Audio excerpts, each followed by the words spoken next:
जय हिंद साथियों, स्वागत है आप सभी का एपीएस स्टडी अजीत ऑफिशियल के यूट्यूब चैनल पे। सब दोस्तों को जय हिंद, वंदे मातरम। तो दोस्तों, जैसे कि आप सभी को पता है, CISF head constable SI 540 post का जो एडमिट कार्ड है उसे जारी कर दिया है। बहुत सारे बच्चों ने डाउनलोड भी कर लिया है। 30 जनवरी से इसका फिजिकल और डॉक्यूमेंट वेरिफिकेशन शुरू हो रहा है। तो दोस्तों, आज के इस वीडियो में जानेंगे आप सभी के पास फिजिकल के समय कौन कौन से डॉक्यूमेंट होने चाहिए। जो डॉक्यूमेंट वेरिफिकेशन है इसमें क्या क्या चेक किए जाएंगे, आज की इस वीडियो में आप सभी को बिल्कुल कंप्लीट जानकारी स्टेप बाय स्टेप बताने वाले हैं। कास्ट सर्टिफिकेट को लेकर बहुत सारे बच्चों का डाउट है कि स्टेट का होना चाहिए, सेंट्रल का होना चाहिए, किस फॉर्मेट में होना चाहिए। तो दोस्तों, आज की इस वीडियो में आप सभी को बिल्कुल आसान भाषा में सभी डॉक्यूमेंट के बारे में बताने वाले हैं जो कि आप सभी के पास फिजिकल के समय होना चाहिए। अगर इनमें से कोई डॉक्यूमेंट आपके पास नहीं है तो आप उसे जल्दी से जल्दी बनवा लेना, क्योंकि दोस्तों अगर आपके पास फिजिकल तक ये डॉक्यूमेंट नहीं होगा तो आपको वहां से बाहर कर दिए जाएंगे, क्योंकि इस बार का जो कंपटीशन है बहुत ही ज़्यादा है। बहुत सारे बच्चों का फॉर्म भी रिजेक्ट हुए हैं, तो इस बार आप सभी को मौका नहीं दिए जाएंगे। तो आप सभी ये सभी डॉक्यूमेंट बना लेना। अगर इनमें से कोई डॉक्यूमेंट नहीं है तो उससे बनवा लेना। किस फॉर्मेट में बनवाना है मैं उसके बारे में भी आज की इस वीडियो में आप सभी को बिल्कुल कंप्लीट जानकारी स्टेप बाय स्टेप बताने वाला हूँ। लेकिन दोस्तों, उससे पहले एक छोटी सी रिक्वेस्ट है, अगर आप चैनल पर नए हैं तो प्लीज़ चैनल को सब्सक्राइब कर ले। जो नीचे रेड कलर का बटन है उस पर क्लिक करके चैनल को सब्सक्राइब कर ले, ताकि साइड में एक बेल का आइकन है उससे बजा लें, ताकि आपको जितने भी अपडेट हो सीआईएसएफ हेड कांस्टेबल का सभी अपडेट आपको पल पल मिलता रहे। चलिए वीडियो को कंटिन्यू करते हैं। तो दोस्तों, सबसे पहला डॉक्यूमेंट है आप सभी के पास 10th का मार्कशीट होना जरूरी है। जी हाँ दोस्तों, 10th का मार्कशीट से आपका जो नाम है, डेट ऑफ बर्थ है, उससे वेरीफाई किया जाएगा और दोनों आधार कार्ड से मैच होने चाहिए। दोनों का मतलब यहाँ पे आपका जो नाम 10वीं की मार्कशीट पे है, जो डेट ऑफ बर्थ मार्कशीट पे है, वही आधार कार्ड पे होना चाहिए। अगर दोनों में मिसमैच आ रहा है तो आप आधार कार्ड जल्दी जल्दी सही करवा लो। 2 से 3 दिन में वो आधार कार्ड सही हो जाएगा। तो इस बात को ध्यान रखेंगे, 10वीं की मार्कशीट ले जानी है। नाम और date of birth Aadhaar card से 10वीं की मार्कशीट पर बिल्कुल मैच होनी जरूरी है, इस बात को आप ध्यान रखेंगे। उसके बाद दोस्तों, आप सभी को 12th का मार्कशीट ले जाना है। जैसे कि आप सभी को पता है, ये भर्ती 12वीं पास में निकाली गई है, तो आपको वहाँ पे 12th का मार्कशीट भी दिखाना होगा। 12th का मार्कशीट भी वहाँ पे चेक किया जाएगा। तो आपको 10वीं की मार्कशीट, 12th का मार्कशीट ले जाना जरूरी है। एससी एसटी ओबीसी ईडब्ल्यूएस के लिए मैं फॉर्मेट में दिखाऊंगा कि किस फॉर्मेट में उनका सर्टिफिकेट होना चाहिए, सेंट्रल का होना चाहिए, स्टेट का होना चाहिए। तो आप वीडियो को पूर्ण तक देखना। मैं बिल्कुल एससी एसटी ओबीसी के लिए कास्ट सर्टिफिकेट भी दिखाऊंगा, किस तरीके से सेंट्रल गवर्नमेंट का कास्ट सर्टिफिकेट होता है, किस फॉर्मेट में बनवाना है, आज की इस वीडियो में आप सभी को पता चली जाएगा। तो दूसरा डॉक्यूमेंट है 12th का मार्कशीट, आप सभी के पास होना चाहिए। उसके बाद दोस्तों, आपके पास 6 से 7 पासपोर्ट साइज फोटो होना चाहिए। अगर आपने जो फॉर्म भरते समय फोटो दिया है उससे भी ले जा सकते हो, लेकिन जो एडमिट कार्ड आया है उसमें बताया गया है कि आपके पास रिसेंट का पासपोर्ट साइज फोटो होना चाहिए। तो अगर आपने रिसेंट में तो फोटो खिंचवाया होगा फॉर्म भरते समय, तो आप उसको लेकर चले जाना, कोई दिक्कत नहीं है। अगर आपके पास रिसेंट में नहीं है तो आप उससे रिसेंट में फोटो बनवा लेना। फोटो बनाने में 50-60 रुपये खर्च आते हैं। तो इस बार रिजेक्शन का पॉइंट बहुत अधिक है, इस बार समय नहीं मिलेगा। तो अगर आप उतना दूर जाओगे फिजिकल सेंटर पे, कई सारे बच्चों का 1000 किलोमीटर है, जाने में 1000 रुपये खर्च होंगे, तो उससे बढ़िया है 50 रुपये की रिसेंट का फोटो साइज बनवा लेना, जिसपे आपके पास 6 से 7 पासपोर्ट फोटो साइज होना चाहिए। आप रिसेंट की फोटो लेकर चले जाना, क्योंकि इस बार रिजेक्शन का बहुत पॉइंट है। बहुत सारे बच्चों को फिजिकल से रिजेक्ट किए जाएंगे, तो आप रिसेंट के ही 6 से 7 पासपोर्ट साइज फोटो ले जाना। उसके बाद दोस्तों, आपके पास आईडी प्रूफ के लिए एक ओरिजिनल डॉक्यूमेंट होनी चाहिए, जैसे कि ड्राइविंग लाइसेंस होना चाहिए, आधार कार्ड होना चाहिए, वोटर आईडी कार्ड होना चाहिए, पैन कार्ड होना चाहिए। इन 4 डॉक्यूमेंट में से आपके पास एक ओरिजिनल कोई डॉक्यूमेंट होना चाहिए। आज के समय में आधार कार्ड हर किसी के पास है, आप आधार कार्ड लेकर चले जाना, कोई दिक्कत वाली बात नहीं है वहाँ पे। उसके बाद दोस्तों, सबसे बड़ा पॉइंट है यहाँ पे caste certificate SC ST OBC के बच्चों के लिए, जो कि सबसे बड़ा रिजेक्शन का पॉइंट है। सबसे अधिक बच्चे यहीं से रिजेक्ट हो जाते हैं, क्योंकि जनरल के ज़्यादा बच्चे रिजेक्ट नहीं होते, क्योंकि उनके पास कोई ज़्यादा डॉक्यूमेंट चेक करना नहीं होता है। लेकिन जो एससी एसटी ओबीसी के कैंडिडेट हैं वो यहीं से अधिक बाहर हो जाते हैं, क्योंकि उनके पास कास्ट सर्टिफिकेट नहीं होता है सेंट्रल का। तो अगर आपको फिजिकल में पास होना है तो आपके पास सेंट्रल का कास्ट सर्टिफिकेट होना चाहिए। जिन भी बच्चों ने एससी एसटी ओबीसी कैटेगरी से फॉर्म अप्लाई किया है तो आप सभी को सेंट्रल का कास्ट सर्टिफिकेट लेकर जाना है। अब आप ये मत सोचना कि सेंट्रल में मोदी जी का सरकार है तो मोदी जी ला कर देंगे। बस उस पर यह लिखा होता है कि ये गवर्नमेंट ऑफ इंडिया द्वारा बना हुआ है, तो आप इस बात को ध्यान रखेंगे।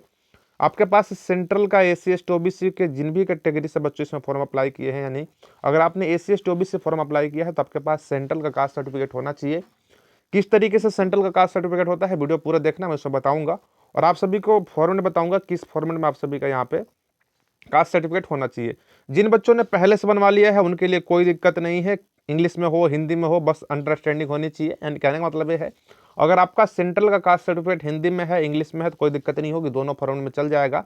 लेकिन जिन बच्चों ने अभी तक नहीं बनवाया है, मैं उनके लिए एक स्पेशल फॉर्मेट बनवाना बताने वाला हूँ, जहाँ से आप अपना उसमें अपनी बेसिक डिटेल फिल करके अपनी जो सेंट्रल की कास्ट सर्टिफिकेट है बनवा सकते हैं। जिन लोगों ने पहले से बनवा लिया है उनके लिए कोई दिक्कत वाली बात नहीं है। उसके बाद दोस्तों, यहाँ पे एक जनरल में कैटेगरी है ईडब्ल्यूएस, जिसको हम इकोनॉमिक व्हीकल सेक्शन बोलते हैं, जहाँ पे जो जनरल के कैंडिडेट हैं ईडब्ल्यूएस से फॉर्म अप्लाई किए हैं उनके पास सेंट्रल का ईडब्ल्यूएस होना चाहिए। और बहुत सारे बच्चे बोलते हैं कि सर सेंट्रल का ईडब्ल्यूएस होता नहीं है।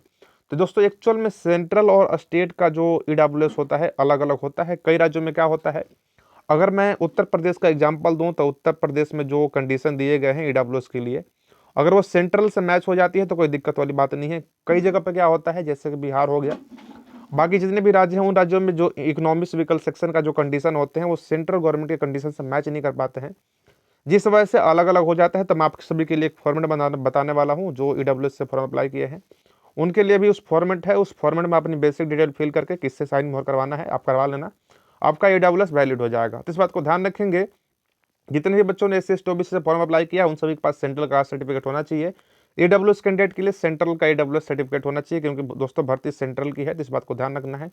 उसके बाद दोस्तों आप सभी को वहाँ पे एप्लीकेशन फॉर्म का प्रिंट कॉपी ले जाना है। मैं आप सभी को जितने भी डॉक्यूमेंट बता रहा हूँ इन सभी डॉक्यूमेंट का एक ओरिजिनल कॉपी रख लेना और एक जीरोक्स कॉपी रख लेना, यानी जो ओरिजिनल कॉपी है उससे एक साइड कर देना, जो जीरोक्स कॉपी है उससे एक साइड कर लेना। लेकिन दोस्तों आप सभी को ओरिजिनल और जीरोक्स दोनों ही लेकर जाने हैं। जितने भी कास्ट सर्टिफिकेट हैं आप इसके 1 से 2 प्रिंट कॉपी करवा लेना, जो कि आपको वहाँ पे दिक्कत किस तरीके से दिक्कत ना हो।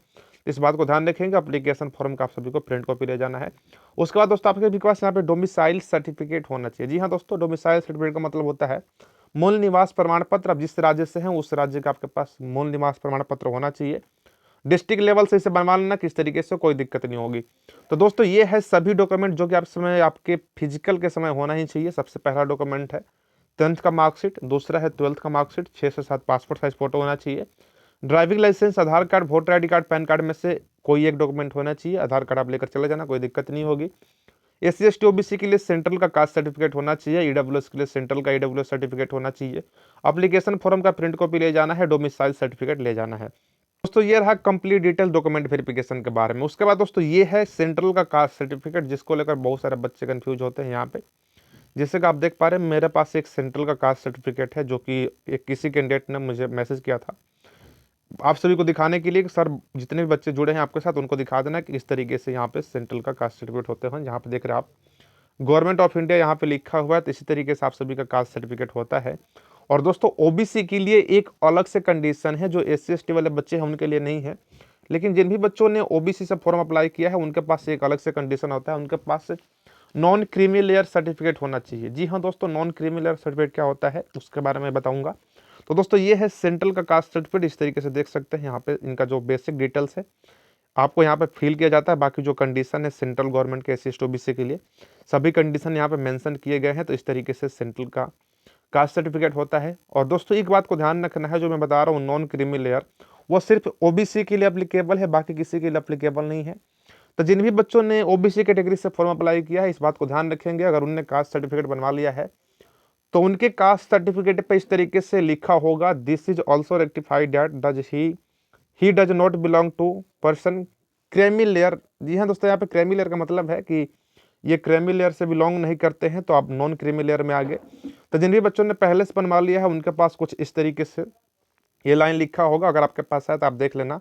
आपके कास्ट सर्टिफिकेट पे ये जरूर लिखा होगा कि this is also rectified that he does not belong to the person creamy layer, यानी आप क्रीमी लेयर से बिलोंग नहीं करते हो, यानी आप नॉन क्रीमी लेयर से बिलोंग करते हो।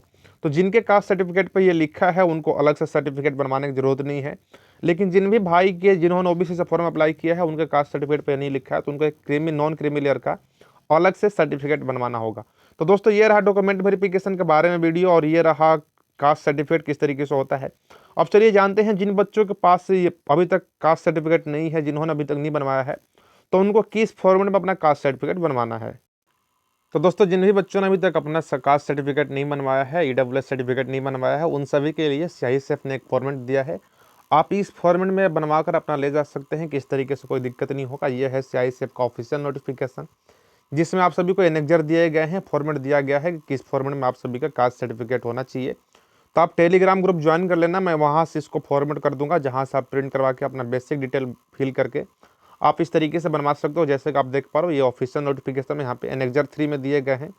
यहाँ पे बिल्कुल क्लियरली मेंशन किया गया है the form of certificate to be provided by schedule caste and schedule tribe, यानी जितने भी बच्चे ने एससी कैटेगरी से और एसटी कैटेगरी से फॉर्म अप्लाई किया है उन सभी के लिए यहाँ पे फॉर्मेट दिया गया है कि इन फॉर्मेट में उन सभी का कास्ट सर्टिफिकेट होना चाहिए।